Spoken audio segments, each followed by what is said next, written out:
বাহ্যিক জাঁকজমক বা বস্তুগত সুবিধা একসময় ফুরিয়ে যায়, কিন্তু ভালোবাসা থেকে যায় আজীবন। তাই স্বামীর আদরের মতন ভালোবাসা যদি কেউ পায়, সেটা হচ্ছে সবচেয়ে বড় প্রাপ্তি।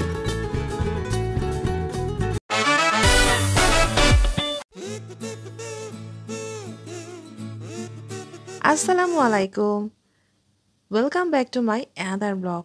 আই হোপ আপনারা সবাই অনেক অনেক বেশি ভালো আছেন। আজকের ব্লগটা শুরু করছি ব্রেকফাস্ট থেকে। আজকে চিজ দিয়ে ডিম পোচ দিয়ে স্যান্ডউইচ বানিয়ে ফেলেছিলাম, একদম ইজি ব্রেকফাস্ট যেটাকে বলে। আজকে আরও একটা মজার রেসিপি আপনাদের সাথে শেয়ার করব। মানে আমার কিন্তু তাল ভীষণ পছন্দের। এই বছর অনেকবার তাল খেয়ে ফেলেছি, কিন্তু তালের বড়া আর কি আমার ভীষণ পছন্দের। মানে তাল দিয়ে তালের যে পিঠা বা বড়া কিংবা তালের কেক বা ওই যে দুধ দিয়ে জাল দিয়ে তালের রস, আমার তালের যে কোনো আইটেম খুব খুব খুব পছন্দের।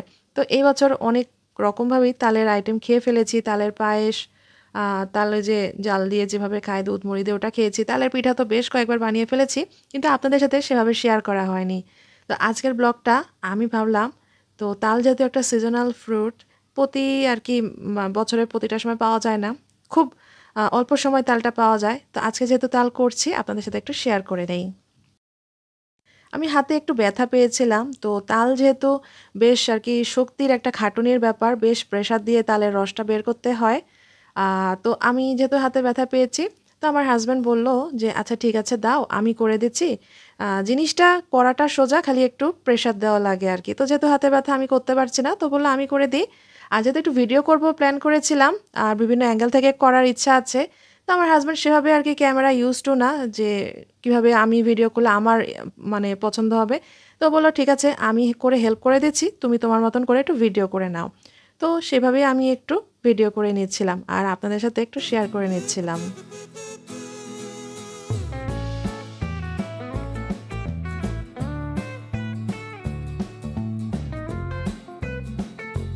আসলে স্বামীরা বাসার সব কাজে হেল্প নাই বা করলো, এই যে মাঝে মধ্যে যেমন একটু অসুস্থ হলাম কিংবা একটা মানে বিপদে পড়লাম, খুব হেল্প দরকার পড়লো, সেই সময় যদি স্বামীর হেল্প পাওয়া যায় না, সেই হেল্পের মতন আসলে বড় হেল্প কিচ্ছু হয় না। সবসময় হেল্প দরকার নেই। আসলে মেয়েরা কিন্তু ঘরের সমস্ত কাজ নিজেরাই সামলাতে পারে। বিশেষ করে আমি কিন্তু প্রতিটা ব্লগেই বলি, আমার হাজব্যান্ডকে আমি সেইভাবে রান্নাঘরে ঢুকতে দেওয়া বা ঘরের কোনো কাজ সে করতে দিই না। আসলে আমি কাজ করতে, আমার নিজের কাজ করতে আমি বেশি পছন্দ করি। কিন্তু ওই যে এরকম মাঝে মধ্যে প্রয়োজনের সময় যদি হেল্প পাওয়া যায়, তাহলে ক্ষতি কী বলেন? এই ছোট ছোট ভালোবাসাগুলোই না স্বামীদের অনেক বড়। তালের রস তো অলমোস্ট হয়ে গেছে। তারপর এই যে এই জালিটার মধ্যে করেছিলাম, জালিটার গায়ে একটু তাল লেগেছিল।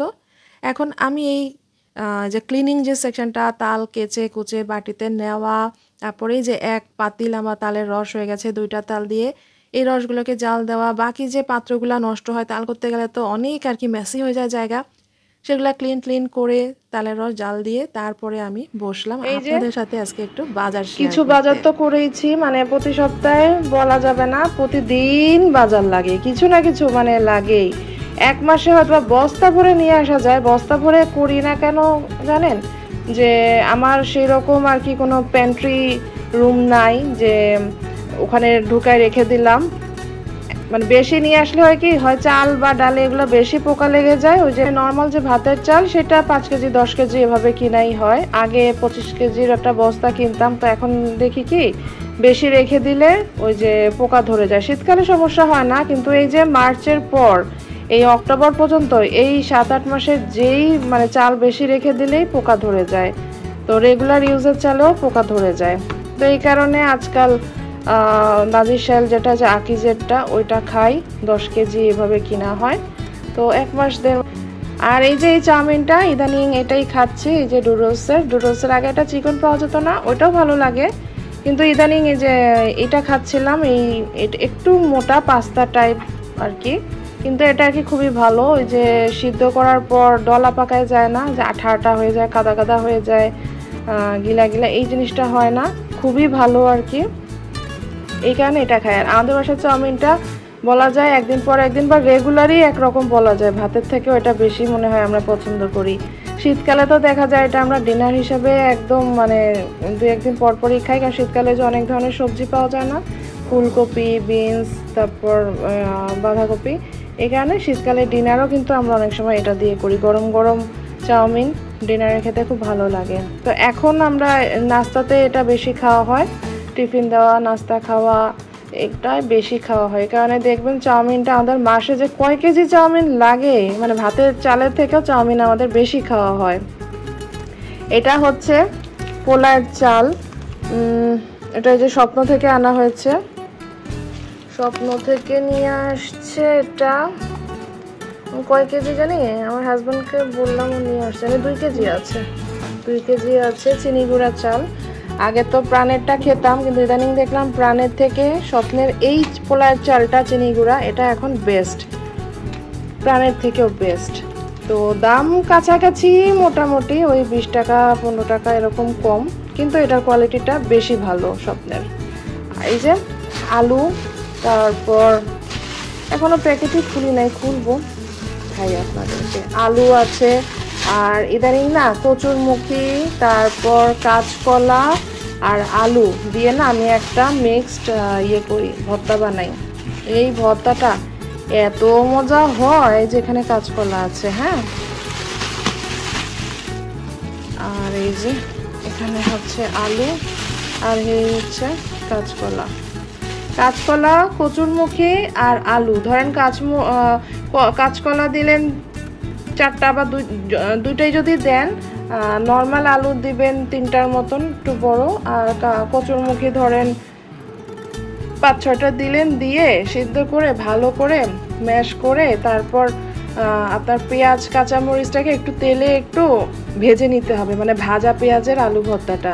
কাঁচা পেঁয়াজ দিয়ে করছি না, ভাজা পেঁয়াজ দিয়ে যদি করেন দেখবেন এটা এত মজা হয়। আর আমি না অনেক বেশি পরিমাণে করে রাখি, 2 দিন খাই। কারণ হয় কি, অনেক সময় যে পাউরুটিতে দিয়ে খাওয়া হয় স্যান্ডউইচের মতন, মানে অনেকভাবে। আর হাজব্যান্ড খুব পছন্দ করে, এই কারণে এটা বেশি পরিমাণে করে রেখে দিই, যে 2 দিনও খাওয়া যায়। এই পরিমাণে আমি অনেকখানি বেশি করি। তো এই বাজার ছিল। ও আচ্ছা, আরও এনেছে টক দই আর ওই যে লিকুইড মিল্ক। তো এখন যেহেতু অনেক গরম, আমি এনেই সাথে সাথে টক দই আর দুধটা ফ্রিজে রেখে দিয়েছি। আর একটু পরে আমি আর কি আপনাদের সাথে শেয়ার করছি, তো বাজারটা আনার পর। তো এগুলো শুকনো বাজার, এগুলো এখনো বাইরে রেখে দিয়েছি, এগুলো এখন গুছাবো। এই তো। ও, আর এই যে ছিল, লবণ ছিল। আমি ইদানিং এই যে তীরের লবণটা খাচ্ছি। তীরের লবণটা হচ্ছে গিয়ে একদম বেস্ট। তীরের আটা, তীরের ময়দা, তীরের এই লবণ, তীরের তেল, মানে তীরের সুজি, এগুলা কিন্তু সবচেয়ে ভালো আমার মতে। ওই এসিটাও ভালো, কিন্তু আমার মতে না তীরটা সবচেয়ে ভালো লাগছে। আর লবণটা তো এত ঝরঝরা হয়, অনেক লবণ আছে না পানি উঠে যায়, এটা একদম পানি ওঠে না, একদম ঝরঝরা এই লবণটা থাকে। তীরের লবণটা আপনারা কারা খান বলবেন, বা না খেলেও এটা ট্রাই করতে পারেন। দাম মনে হয় এশিয়ার থেকে একটু বেশি কিনা, এটার দাম হচ্ছে 42 টাকা। হ্যাঁ, কিন্তু তীরের লবণটা খুবই ভালো অন্য এশিয়াই বা ফ্রেশ এগুলোর থেকে। বাজার তো শেয়ার করেই ফেললাম। আসলে এই কয়েকদিন ধরে আপনাদের সাথে ব্লগ দেওয়া হয়নি, একটু দেরি হয়ে গেল, কারণ ওই যে খুব গরম পড়েছে না, গরমে আসলে ঘেমে এবং একটু পানির কাজও করা লেগেছিলো বেশ কিছু। সব কিছু মিলিয়ে একটু ঠান্ডা, সর্দি, কাশির একটু ভাব বেড়ে গিয়েছে, আর অনেকটা সিজন চেঞ্জের একটা ব্যাপার চলে আসছে। তো সব মিলিয়ে এই কয়েকদিন আপনাদের সাথে ব্লগ শেয়ার করতে পারিনি। তো আজকে যে ব্লগটা নিয়ে এসেছি, আশা করি সবার দেখে ভালো লাগবে। আর ভালো লেগে যায় যদি, তাহলে একটি লাইক এবং কমেন্টস করে আমার সাথে থাকবেন। আর নতুনরা যারা আজকে প্রথমবার মতন আমার ভিডিওটি দেখছেন, প্লিজ আমার চ্যানেলটিকে সাবস্ক্রাইব করে বন্ধু হয়ে যাবেন। আশা করি আমিও আপনাদের বাসায় গিয়ে আপনাদের ভিডিও দেখব, মানে এভাবেই কিন্তু বন্ধুত্ব বাড়ে, তাই না? আপনাদের অনেককেই আমি চিনতাম না, বা আমাকে আপনারা চিনতেন না। এই আদান প্রদানের মাধ্যমেই কিন্তু আমরা অনেকেই এখন অনেকের বন্ধু হয়ে গিয়েছি। অনেকে অনেকদিন ভিডিও না দিলে কিন্তু চিন্তা করি, ওই আপুটা, ওই ভাইয়াটা কেন ভিডিও দিল না। তো এই আর কি। তো তালের রস যেহেতু করেই ফেলেছি, তো তালের পিঠাও একটু করে ফেলছি। তো তালের পিঠাটা আমি একটু ভিডিও করছিলাম, মানে তালের ভিডিওর এটা আমি আলাদা আরেকটা ভিডিও দিব। তো এই কারণে আমি একটু চামচ দিয়ে করার চেষ্টা করছিলাম, হাতটা একটু কম ইউজ করে।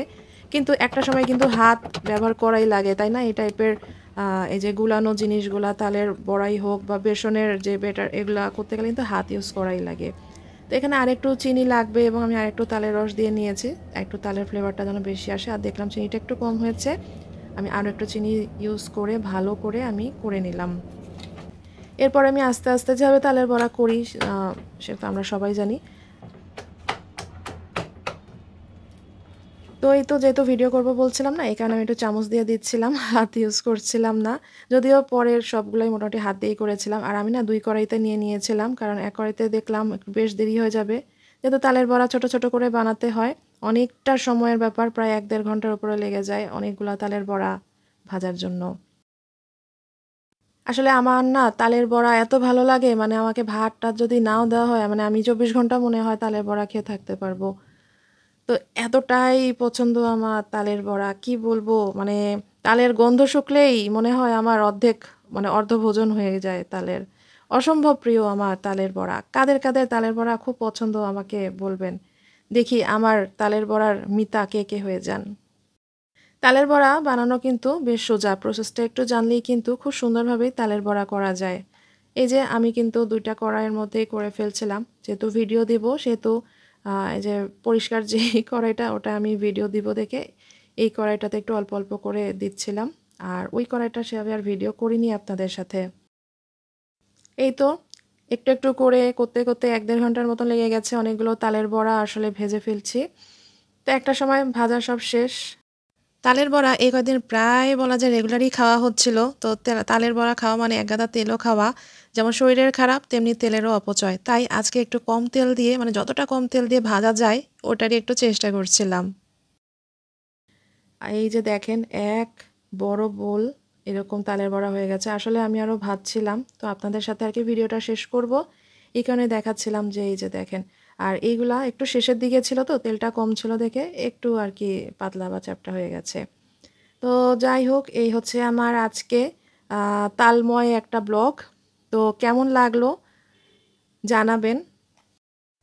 আসলে 10 মিলে করি কাজ, একজনের পক্ষে যেটা সম্ভব না, সবাই মিলে করলে কিন্তু সে যে কোনো কাজই আর কি খুব ইজি হয়ে যায়।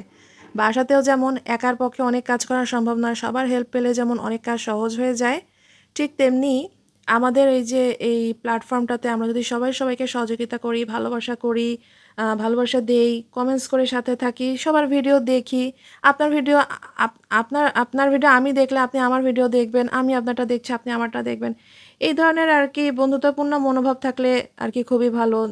আমি অসুস্থ দেখে হয়তো বা আপনারটা আমি কয়েকদিন দেখতে পারছি না, এই কারণে আপনিও হয়তো বা আমারটা দেখবেন না। আসলে এই ধরনের মনোভাব নাই রাখি, সবাই সবার পাশে থাকি। আর এই তো আগামী ব্লগ দেখার আমন্ত্রণ জানিয়ে আজকে এখানেই বিদায় নিচ্ছি। সবাই অনেক অনেক ভালো থাকবেন এবং আমার জন্য দোয়া রাখবেন, আমি যেন তাড়াতাড়ি সুস্থ হয়ে যাই। আল্লাহ হাফেজ।